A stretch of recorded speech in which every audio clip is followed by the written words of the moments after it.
The topic of my talk today um, is historical writings on independence and partition of India.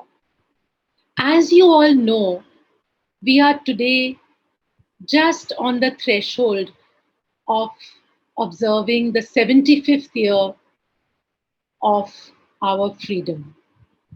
So, this is a very appropriate moment to stop and see what is the direction in which historical writings on this period have been moving. A very curious thing is that for the last 20, 30 years now, there is more of a focus on partition rather than on independence. And within partition also, we are no longer asking the question why, how. Rather, the question is on the impact of partition, the aftermath of partition, what happened after 1947, the borders, the boundaries, issues of citizenship, issues of construction of national identity. These are the issues which seem to be popular today. In the beginning, when writing on independence and partition started, the most common question which was raised was who is responsible for partition? Now, one answer was that partition was not prevented. In fact, it could not be prevented despite the efforts of the government to bring together the Hindus and Muslims who had been divided for centuries. This claim was made by the colonial government at that time, and very interestingly, this claim continues to be made by writers who belong to the imperialist school. In contrast to this, we have the view of the nationalist historians. They put responsibility for partition on the imperialists. The target here was the divide and rule policy. And here, by that, we mean the communal forces which were patronized by the imperial government. If we look at a third category of writers, whom we can call the leftist oriented writers, then they depicted independence as a compromise between the imperialist and Indian ruling classes. And the people had to pay the price being partition. So the deal was between the two bourgeoisies, the imperialist bourgeoisie and the native bourgeoisie, and the people were the one who had to pay the price of that deal. This was a certain leftist interpretation. My contention here is that in our preoccupation with partition, we seem to be forgetting the main substance of that matter, namely independence. Many years ago, I wrote a small book, not such a small book actually. I wrote a book called Independence and Partition, in which I concluded that independence was the success of the national movement, whereas partition reflected the failure of the national movement. How was it a success, independence? Enough social groups and communities merged together, united together to form a nation, and they were able to demand independence from the government for this emerging nation. But there was a problem. What was that problem? The problem was that there were not enough Muslims who came in to complete this nation. So, therefore, when independence came, it came, but along with it came a tragic partition. Let me go back about 50 years ago when the serious academic work on independence and partition began. This was when the archives opened up for the first time. Many of you may not know that every 30 years, the archives are open to the people. The records are declassified and anybody can go and see them. So once these documents were declassified, the archives were open, and along with that, we had the opening up and sometimes publication of the private papers of the Indian leaders, the leaders in London, and the Pakistani leaders. Then it was possible to write serious history on this period. Before that, we only had what I call participant accounts. That is, they were views from the sidelines. You're watching a match, you're watching a duel, and you are an eyewitness and you write what you saw. This was the kind of participant account that was written by Rajendra Prasad, for example, by B.R. Ambedkar, Baba Ambedkar Sahab, Maulana Azad, Ram Manohar Lohia. Ram Manohar Lohia's, the name of his book is very interesting. He called it Guilty Men of India's Partition. He was putting the responsibility of partition onto his fellow colleagues of that time, Nehru, Patel, and others. Of course, from the colonial side, you had Mountbatten, you had Pendrell Moon, you had Lord Ismay, who was Mountbatten's chief of staff, and you had a very senior civil servant, D.P. Menon, who wrote books on the transfer of power in India, and he also wrote a book on the integration of the princely states, which he was very much involved in, along with Sardar Patel. Now, in the beginning, these serious scholars that I'm talking about, their concern was with the question of independence or why the British left India. Let me just give you an example. A very well-known scholar, R.J. Moore, wrote a book called Escape from Empire. The very title of the book suggests that by the end of the war, the Second World War, the colony had become a liability rather than an asset. That is why the word escape from empire. Empire is a liability rather than the asset, so you need to get out. In my book, Independence and Partition, I have suggested a different approach to this question of why the British decided to quit. My answer was that we should not look at the period, the last couple of years, 45, 46, 47. The answers to this question, why the British left, are to be located in the long years of mass struggle, particularly since 1930-32.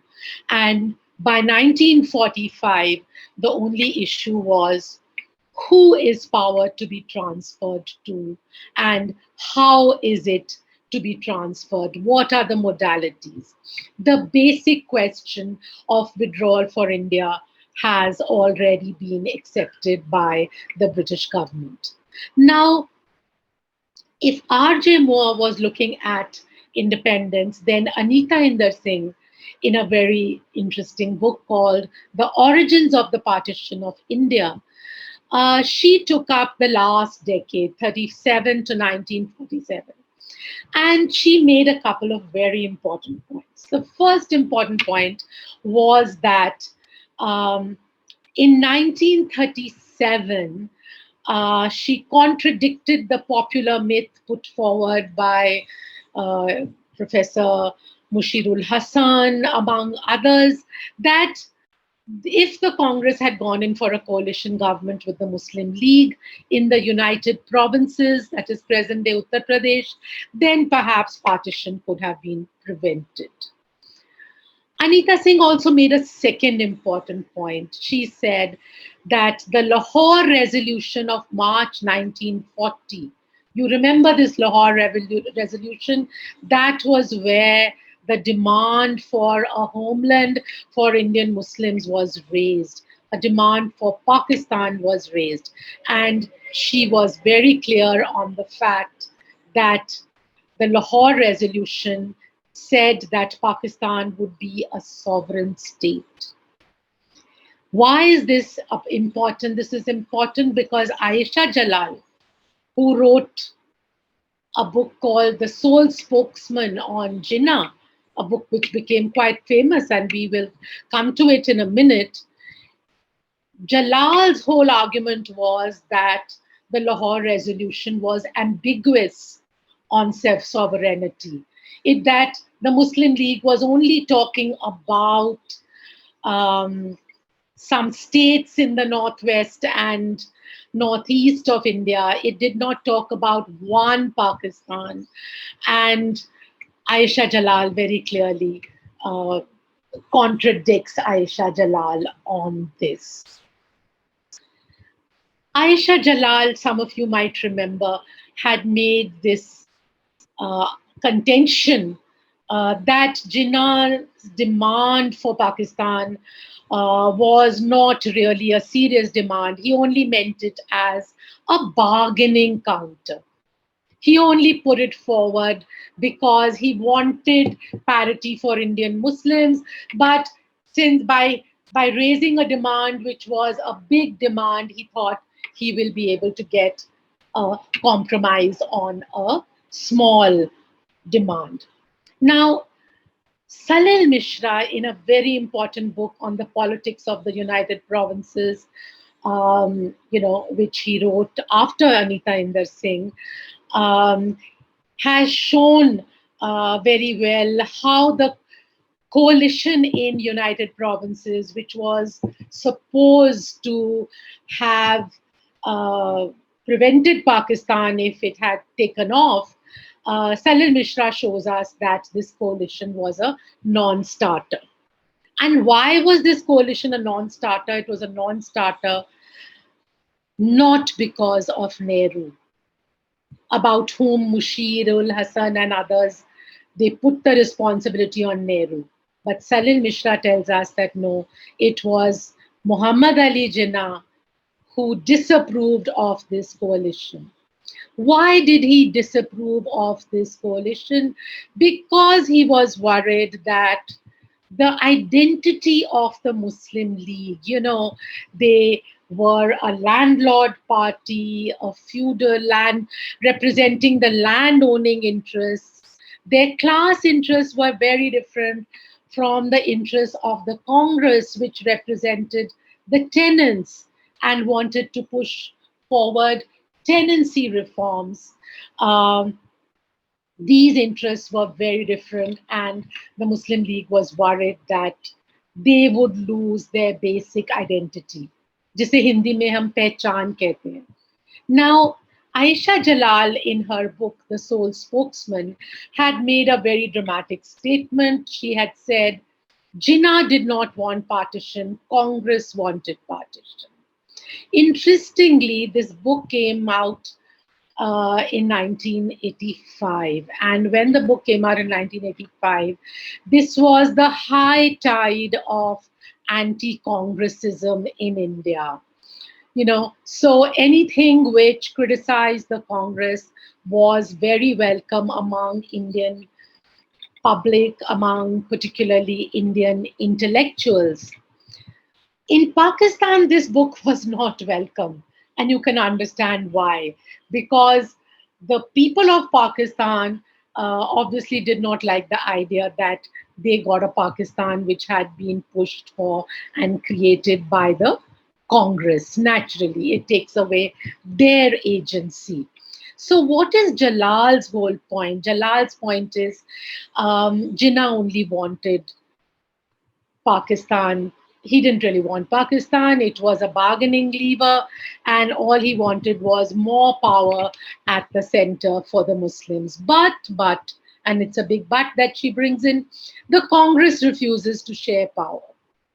They refuse to let Punjab and Bengal go out of India, and these are the Muslim majority provinces. Jalal even goes further to argue in her sort of last chapter that it is the Congress which wanted the division of Punjab and Bengal. And she uses that to argue that the Congress stood for partition. Very, very clever kind, writing which is happening over here. Um, I have called it in my book a sleight of hand, because what does Jalal do? She simply equates the partition of the country with the partition of the provinces. Nehru says to Mountbatten, Mr. Jinnah was much opposed to partition. What did Nehru mean? He meant that Jinnah was opposing the partition of Punjab.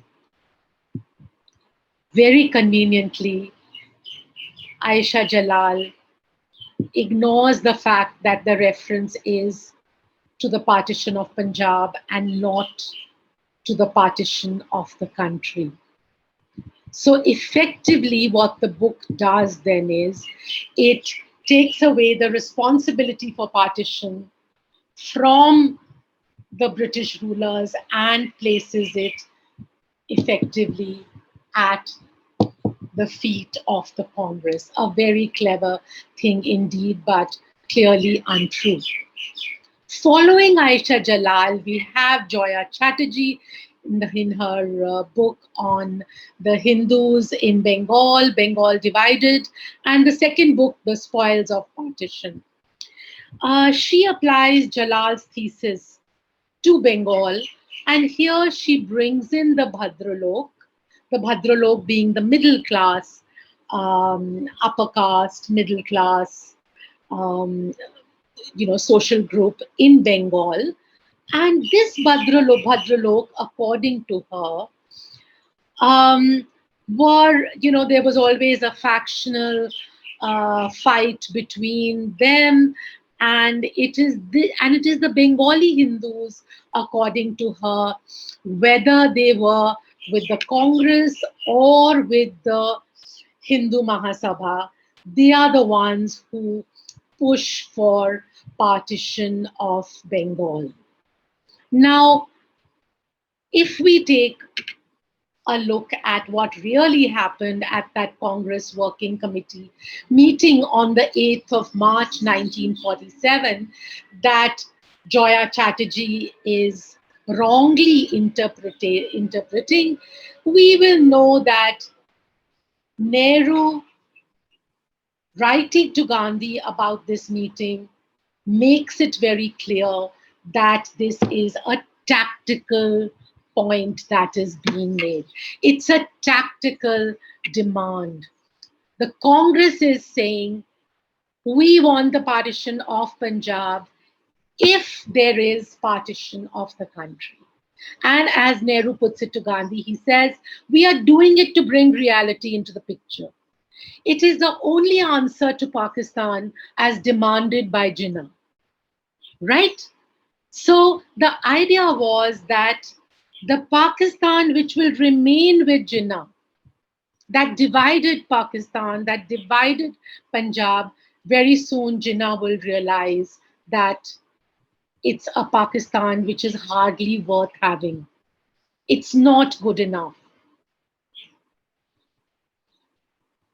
Okay. Moving on from Joya Chatterjee to Mushirul Hassan, we notice another shift in history writing towards what is called history from below. Later on, the word subaltern history also came. And Mushirul Hassan, of course, he was not with the subalterns, but he was one of those, interestingly, who made a case for going beyond the grand narratives of imperialism and moving towards fragmented histories. छोटे छोटे जो पुर्जे हैं उनकी जो इतिहास है उनकी तरफ एक मूवमेंट है. According to Gyanendra Pandey, the writings on 1947 had merely highlighted India's struggle for freedom. Partition had been ignored. This is an argument which is made by Ashish Nandi also, who, writing on the 50th anniversary of 1947, had made this point that so far we have only been celebrating independence, we have not been mourning partition.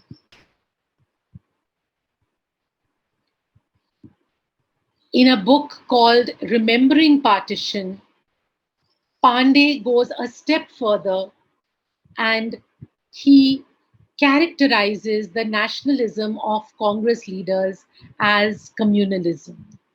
Now, as you know, nationalism and communalism were antithetical to each other. They were the opposite of each other. Communalism came in where nationalism was weak. But what is Pandey doing? Pandey is misrepresenting what Nehru, Patel, and others are doing in the period just before and after independence. There are terrible riots in UP, in a small town called Garmukteshwar on the river Ganga, and Pandey would have it that Nehru was insensitive to the suffering of the Muslim victims in these riots.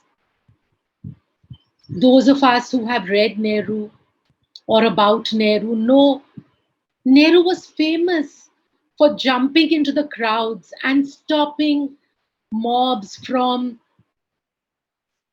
hitting and trying to mob and surround and kill Muslim victims. This used to happen regularly in Delhi. He used to do that. He faced threats to his life from the Hindu Mahasabha. Slogans would be shouted out: Gandhi Murdabad, Nehru Murdabad, Patel Murdabad. This was all for his defense of the rights of the minorities. If we read the memoirs of H. M. Patel, not Sardar Patel, H. M. Patel, he was the senior most civil servant at that time, the cabinet secretary. And I have edited his memoirs, in which he gives a eyewitness account of what happened in Delhi in 1947 September, when things were really bad and Hindu and Akali communal groups had created such mayhem in Delhi that it was almost as if the government might be overthrown, there might be a coup. And H.M. Patel writes about how Nehru, Patel worked with civil servants to restore peace. So the whole interpretation of Vallabhbhai Patel as Hindu communal, picking up only those of his statements where he asks Muslims to be loyal to the state, not taking up what he did, and various other stances of his, including the action that he takes against the Hindu Mahasabha and RSS in the period after Gandhi's assassination. It's a very one-sided picture that comes. Pandey makes a distinction between what he calls the historian's history and the people's history. And in this, Historians' history with a capital H is about the constitutional arrangements, whereas the people's history, the history with a small h, is constituted by violence. Now, if we go back for a minute to this period, we would have seen that by the end of the national of World War II, national sentiment had reached different sections of society. And what's very important, and this I show in my book, Independence and Partition, the erosion of colonial power in India, that the armed forces and the civil services were also infected, they were also imbued, I should say, with nationalist sentiment. And this is very important. What is more important is that the government realizes that their authority, their hegemony has irreversibly declined. And therefore, they step back on issues like the handling of the INA trials, which were held at the Red Fort. Sehgal, Shahnawaz, Dhillon put on trial, and the commander in chief of the Indian Army said, well, we've made a mistake. And at this moment, 100% of our Indian commissioned officers, they are nationalists. Best to recognize this, stop the trials, and let these people be dismissed with, cashiering, etc., etc. But there's no sentiment in favor of these trials as had been believed. We have reached in 1945-46 the final victory stage of the strategy that Professor Bipin Chandra called struggle through struggle. From non-cooperation to civil disobedience to the 1942 movement, and now finally, after World War II, the nationalist sentiment had reached a point where colonial authority had declined, nationalist sentiment had reached a very high point, and the government was now in a situation where they believed that even if they could suppress a revolt in the coming future, let's say in the middle of 1946, but what would they put in its place? They had nothing to put in its place. Indian civil servants were, their numbers were more than colonial civil servants. And there had been so much manpower shortage when it came to English officials that there was nothing. There was a void. And the only thing that the government could then do was to plan on a withdrawal from India.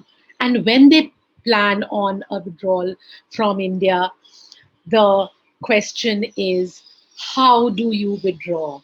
Do you leave behind a united India, or do you leave behind a divided India? And here they were hoist on their own petard, which is another way of saying that they were not able to get out of the web of their own making. They had used the Muslim League as a foil to the Congress over the years, and they had supported the demand for Pakistan. And by 1947, they were not able to stop the wave of communalism. The same was the situation with the Congress. For a while, Nehru, Gandhi were hopeful. They appealed to the people saying, please don't accept partition in your hearts. Let there be a divided India, but very soon we will be able to come out of this civil war situation, and we will be able to once again restore unity. But if the people were infected with communalism, as Gandhi said, what was he to do? He was helpless before this. Coming to a more recent scholar, Perry Anderson, who interestingly combines a critique of nationalism and secularism with political invective against Nehru and the Congress of a kind which you will find on social media today. In fact, one is surprised that somebody like Perry Anderson, whom we all grew up on his books, studying and teaching from them passages from antiquity to feudalism and lineages of an absolutist state. But it's very surprising that when it comes to talking about what he calls Indian ideology and giving us a characterization of the Indian state as it is created and as it evolves, Perry Anderson falls for the usual kind of biases which are put forward by the Cambridge School, by the subalternists, and other apologists for the British and the Muslim League. On the question of the Congress, Perry Anderson paints the Congress in Hindu colors. And here he is very similar to the argument which is made by Ayesha Jalal and other imperialist writers at that time, for example, Rushbrook Williams and Reginald Coupland, among others. He talks about the intransigence, the stubbornness of the Hindu Congress. Again, a very interesting term, the Hindu Congress. And in his argument, the responsibility for partition was with the Congress because, and this is on the lines of Jalal, that the Congress preferred to have a weak center, preferred to have a strong center rather than have the federation which was offered by the cabinet mission. And he puts the whole responsibility for this onto Nehru and Patel. And here he picks up from some of the older communist writers who had written that Nehru and Patel were old and they were tired and they were in a hurry to achieve power, and therefore the Congress, the party, was responsible for the massacres that ensued. I find it shocking as an Indian that responsibility for the massacres of partition in 1947 should be placed at the feet of the Congress rather than at the door of the British government, which is where they needed to be. So what is Anderson doing? He's turning the characterization upside down. The Congress in his writing becomes communal. The League becomes secular. So what happens? The secular nationalist anti-colonial movement becomes illegitimate, right? Because it's communal. So what is he doing? Anderson then is taking the imperialist line that, look, there is an age-old Hindu-Muslim enmity, a divide, and he ends up absolving the British of divide and rule and of responsibility for the partition of India.